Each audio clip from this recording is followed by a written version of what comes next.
कि जो सत्य घटना आप लोगों को मैं सुनाने जा रहा हूँ, आप लोगों के भी रोंगटे खड़े हो जाएंगे कि कैसे उन्होंने अपनी बच्ची को चलते हुए माहौल से दूर रखा, कैसे उन्होंने अपनी बच्ची को ये दोस्त बन, कैसे उनने इस मुश्किल दौर से अपनी बच्ची को बचाया और बुरी नज़र वालों से अपनी बच्ची को बचाया, क्योंकि ये सब गोलजू की माया और अपने घर के इष्टों के कारण ही ये संभव हो पाया।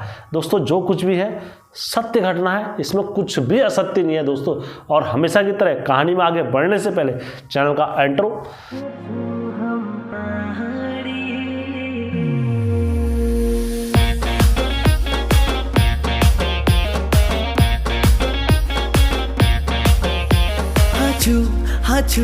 हाचू हम पहाड़ी। जय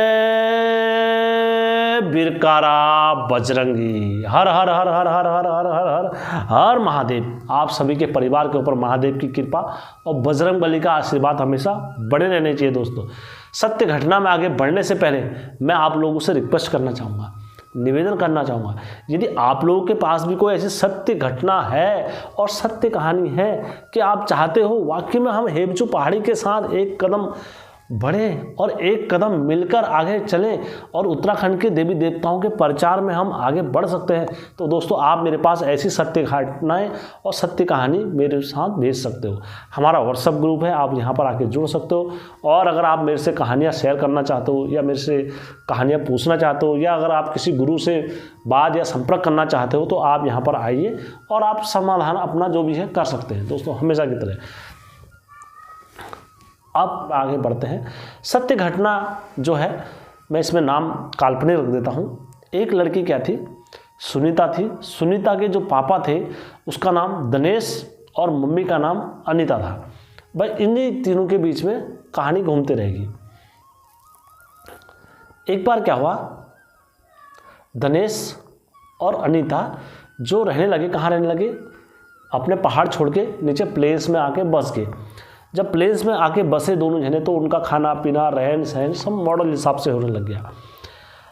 और 2020 के बाद ऐसा माहौल बना और ऐसा ग्राउंड बना कि उत्तराखंड में सभी बच्चों के हाथ में और सभी के हाथ में मोबाइल आ गए।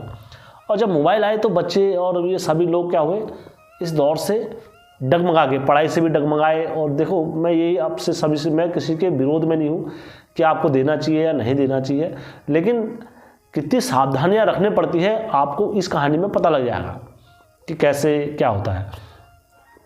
तो सुनीता जब बड़ी हुई, सुनीता के बड़े होने के बाद समय के अनुसार तो सुनीता को कॉलेज में अपने एक लड़के से प्यार हो गया। जब लड़के से प्यार हो गया तो जो दिनेश और अनीता थी वो कहते थे अपनी लड़की से, सुनीता से, कि बेटा अगर आपको कभी भी कुछ भी अगर करना है तो आप हमें शत्रु ना समझें, हम क्या है, एक दोस्त हैं और दोस्त के हिसाब से आप हमसे बातें कर सकते हो, कोई भी चीज़ आप मुझसे छुपाना मत है। पिताजी कहते हैं बेटा हम तेरे शत्रु नहीं, बस इतना समझ लेना।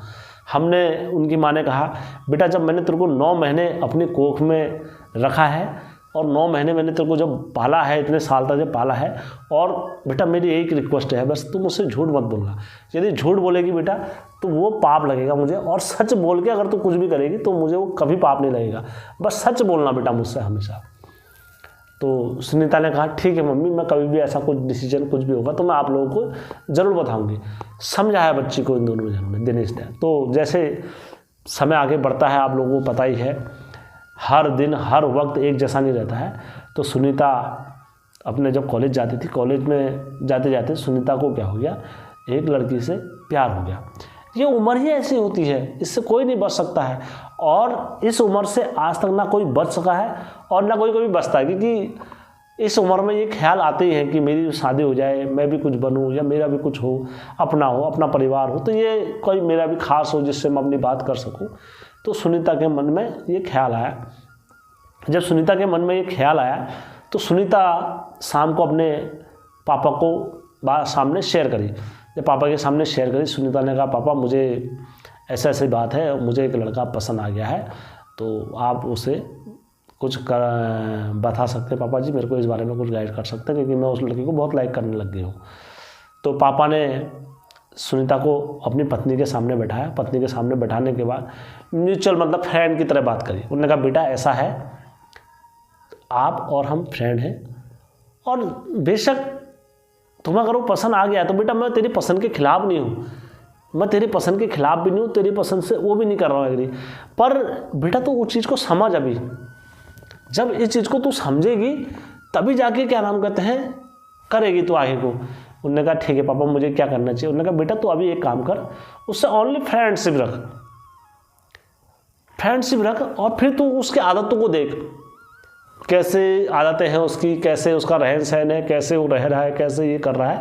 तो तुझे लगेगा, उसके बाद तुझे लगेगा मेल कि हाँ बहुत अच्छा मेल बन रहा है, हम दोनों का बहुत तालमेल बन रहा है, हम दोनों अच्छा जीवन में रह सकते हैं साथ में, तो बेटा अवश्य, मुझे कोई वो नहीं है संकोच।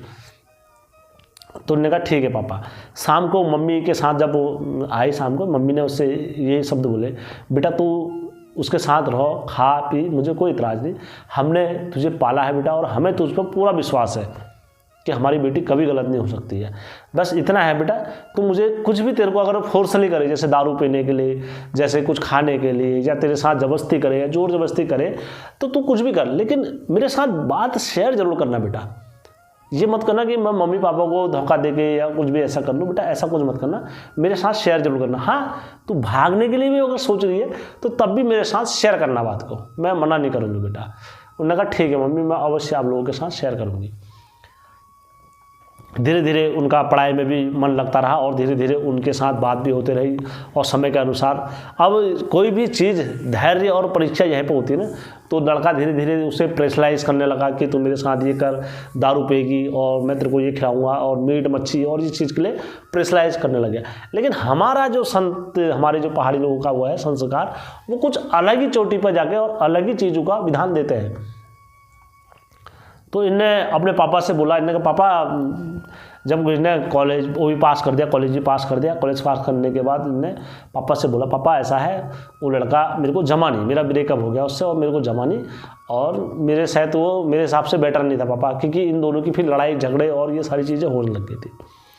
अब दोस्तों अगर यहाँ पर पापा उसको जिस टाइम पर उसने बताया और उस टाइम पर उसको पापा उसको धमका देते, कुछ मार देते या कुछ भी कर देते, तो उस टाइम पर क्या हो जाती, लड़की प्रेशराइज हो जाती। हम उसे चाहे कितना भी मना कर देते, होता ना, हम जी आज के टाइम पर आप देखना, बच्चों को अगर तुम पबजी खेलने से या फ्री फायर खेलने से, किसी खेलने से अगर तुम मना करोगे तो बच्चे उसकी ओर आकर्षित ज़्यादा होते हैं, और उसे खेलने के लिए बच्चे और ज़्यादा ध्यान में परिश्रम करते हैं अपने मम्मी पापा से। ऐसी किसी चीज़ के लिए अगर हम किसी लड़की को रोकते हैं और प्रेशराइज करते हैं उसे कि तू नहीं ये काम नहीं करेगी, तो वो ज़बरदस्ती उस चीज़ को हमको करती है, और हमें क्या हो जाता है, हाइपर हो जाता है कि यार मैंने इसके लिए इतना कुछ करा है और आज ये मेरा कहना नहीं मान रही है, मैं इसे छोड़ देता हूँ। और उसी बीच में क्या हो जाता है, हमारी गलती हो जाती है यहाँ पर।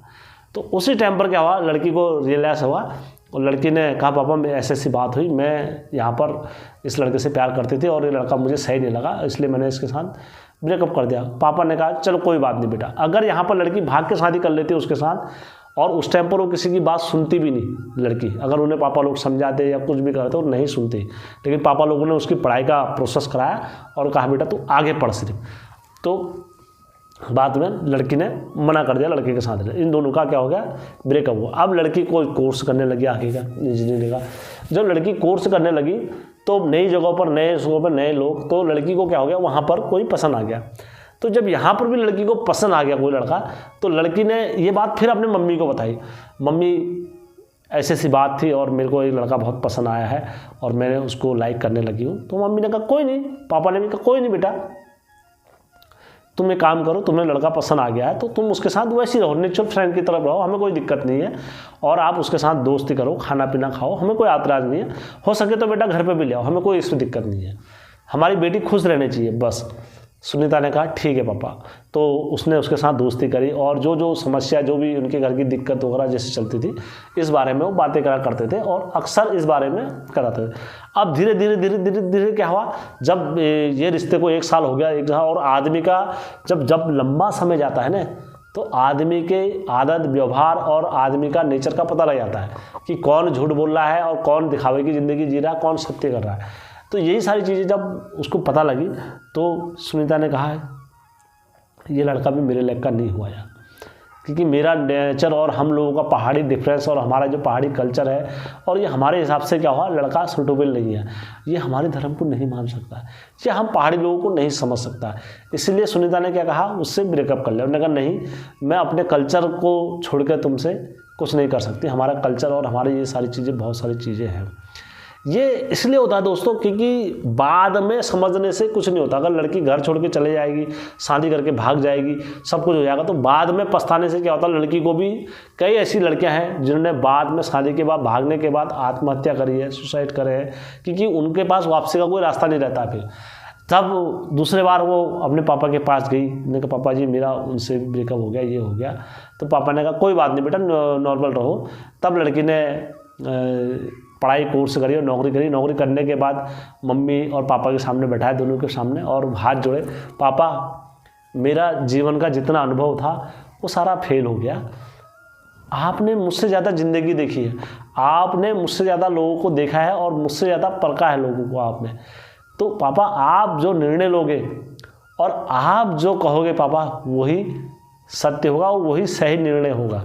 मेरा मानना यही है पापा, इसलिए कि आपका जो फैसला है और मेरी माँ का जो फैसला है, अब मैं आपके कहने से अपनी शादी करूँगी, और अन्यथा मैंने अपना फैसला और अपना दिमाग लगा के कर लिया है।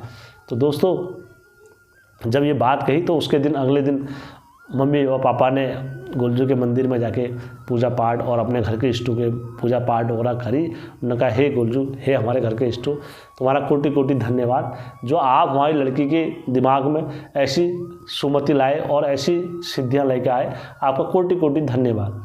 दोस्तों ये कहानी सुनाने का उद्देश्य मेरा इसलिए था क्योंकि आज के समय में हम अपने यूथ, अपने बच्चों को प्रेशराइज करके कि तू उससे शादी नहीं करेगी, ये नहीं करेगी, हम उसको प्रेशर देके कुछ समय के लिए कर देते हैं, लेकिन कुछ समय के लिए कर सकते हैं लेकिन दोस्तों, लेकिन लड़की को, हवा को, पानी को कोई नहीं रोक सकता। अगर जहाँ लड़की ने शादी का विचार बना दिया और हमने उसे प्रेशराइज कर दिया तो वो आज नहीं तो कल, नहीं तो परसों, नहीं तो शादी कर ही लेती है, और जब उसके लिए क्या हो जाता है, रास्ते सारे बंद हो जाते हैं। इसीलिए सोच के समझ के अपने परिवार के और अपने घर के फैसलों में साथ दीजिए, बस मैं यही कहना चाहूँगा। और आप सबका कोटि कोटि धन्यवाद, आप लोगों ने जो कहानी पूरी वॉच करी, धन्यवाद।